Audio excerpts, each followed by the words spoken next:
Marrying the Bodyguard. Written by Bree Livingston.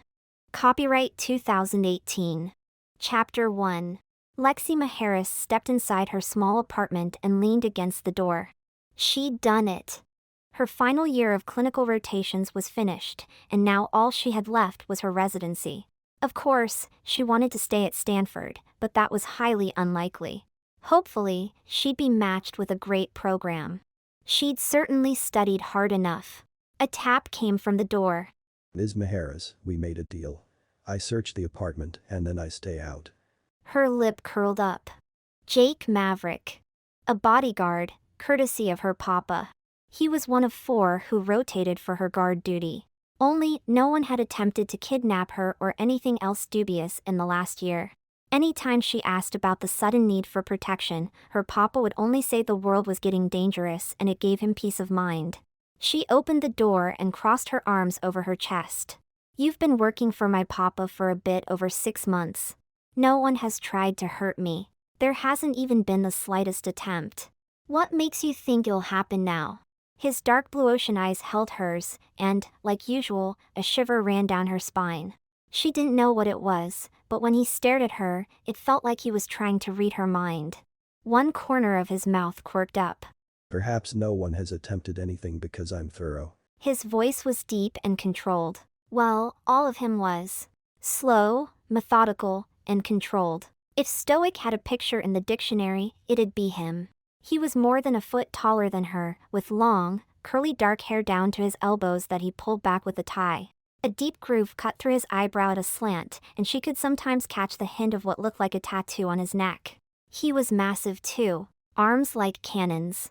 She wasn't sure how muscled he was because he almost always wore a black suit, but she was sure there were plenty underneath that crisp white dress shirt. She waved her arm, inviting him in. And I've told you to call me Lexi. You can even use my full name, Alexandria. As he stepped in, he paused in front of her. Your father told me to call you Ms. Maharis. He's not here. It's not like he'd know. I would. With a sigh, she rolled her eyes. Fine. Jake walked through the apartment, checking her bedroom, closet, and bathroom before stopping by the window. It's clear. I told you. I know. He said in that same controlled deep voice before stopping at the door.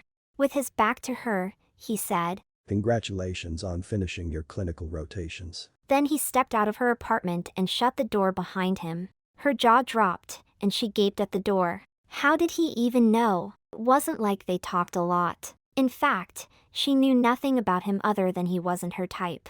He was too tall, too big, and his hair was entirely too long. She was more into guys with wild hair and floppy bangs. Hair she could run her fingers through and not worry about getting tangled. She fingered the ends of her own hair, partially jealous that his was so much longer than hers. With a sigh, she dropped onto her sofa and smiled. She was done. She should be celebrating, but now that she had bodyguards, it was much less of a hassle to simply stay home. Plus, her desire to be a doctor trumped her social life, and her circle of friends was limited to the other medical students who were equally socially challenged. Her phone buzzed against her thigh, and she fished it from her pocket. Papa! She effortlessly slipped back into her native Greek language. Lexi, my love. Her papa's thick Greek accent filtered through the phone. Tell me. A laugh burst out. It was fantastic. I finished, and I'm pretty sure my scores will allow me to be matched with Stanford. That was hopeful thinking, but her late mother always said to keep a positive outlook, and that's what Lexi was doing. Tell me. A laugh burst out. It was fantastic. I finished, and I'm pretty sure my scores will allow me to be matched with Stanford. That was hopeful thinking, but her late mother always said to keep a positive outlook, and that's what Lexi was doing. That's wonderful, my love. Something in his voice made her sit up. Papa, tell me. She could hear him breathing, and she knew he was trying to find the words to ease whatever bad thing he had to tell her. Faustus Zekas is seeking your hand in marriage. What? Zio Mu. It will be good for our family and his. This marriage would bring our interests together and make us stronger. Since his father passed, he's been lonely. A pleading tone coated the words. If he's lonely, tell him to get a puppy. I won't marry him. It had been years since she'd seen Faustus, and even then, he'd shown no interest in her. So why now? And why hadn't he called her instead of going through her papa? You played together as children. Surely you can find something about him that is appealing. You can grow to love him. I have my residency, Papa. I can't just stop my life to marry him. He's agreed to let you finish, but then you will come home and take your place as his wife. Let her finish? Let her finish? This is crazy. I'm only 26. I'm not ready to be married. And even if she wasn't marrying some knuckle-dragging hairy Neanderthal who thought he would be doing her a favor by letting her finish her degree. Besides, this is what Mama wanted. For me to come to America, spread my wings, and get my medical degree. I know, my love, but things have changed since you left. I need you to do this. She stood and raked her hand through her hair. How was she supposed to say no to him? That's not how things were done. Not in her culture, and certainly not in her family. He wasn't a man who accepted no as an answer.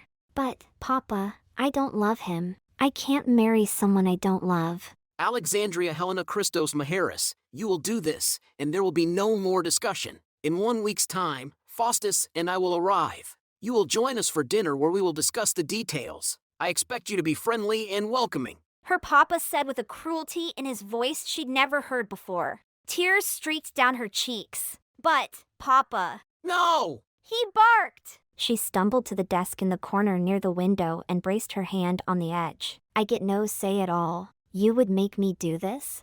I thought you loved me. I do love you. You are my heart and my life. I'm doing this because I love you. His voice cracked. There are things in play that you do not need to know, but find it in your heart to understand that I would do anything and everything to keep you safe. Keep her safe? Her papa made it sound like it was life or death, but her family produced olive oil. What do you mean by keep me safe? I thought that's why I had a bodyguard everywhere I went. No, no more talk. I will see you in a week. Be ready to accept Faustus. Yes, Papa, she said, the words barely above a whisper as she ended the call. She pressed her hand to her chest. This couldn't be happening. What was she going to do? Something was definitely wrong if her papa was talking forced marriage. She closed her eyes and took a few deep, calming breaths. For starters, she needed to stop panicking. She was a scientist, a doctor, for crying out loud. This problem was no different than a disease. What did she need to do to treat the problem? Running wasn't an option. She hadn't spent the last 8 years of her life studying, only to run away. Obviously, talking was out of the question. The way her papa had barked at her squashed that possibility. She could just tell Faustus no, but something told her he wouldn't take no for an answer. What if she was already married? Her papa couldn't force her to marry someone if she was already tied to someone else, and even if he demanded a divorce, it would give her a few more days to think of some other way out of marrying Faustus. Could she get married in a week? She grabbed her phone and searched marriage licenses in California. She had dual citizenship because her mother was a U.S. national, so she didn't have to worry about that. There was no waiting period, and she could pay $10 for a witness. For an extra 20, she could do it like a drive-through burger joint and go with the express option. Who would she marry, though? It had to be someone she sort of knew. Someone who could withstand the scrutiny of her papa, but not in a completely disrespectful manner. Her papa was a good, kind man, and something horrible had to be going on for him to force her to do something like marrying a man she didn't love. Her gaze drifted to her front door. Jake? There were 3 other bodyguards, but none of them would work. 2 were married, and the third was too old to even consider. She took 3 long strides toward the door and stopped. No, not Jake. He'd never go for that, and what if he was seeing someone? Then again, she'd learned that if you didn't ask, you'd never know.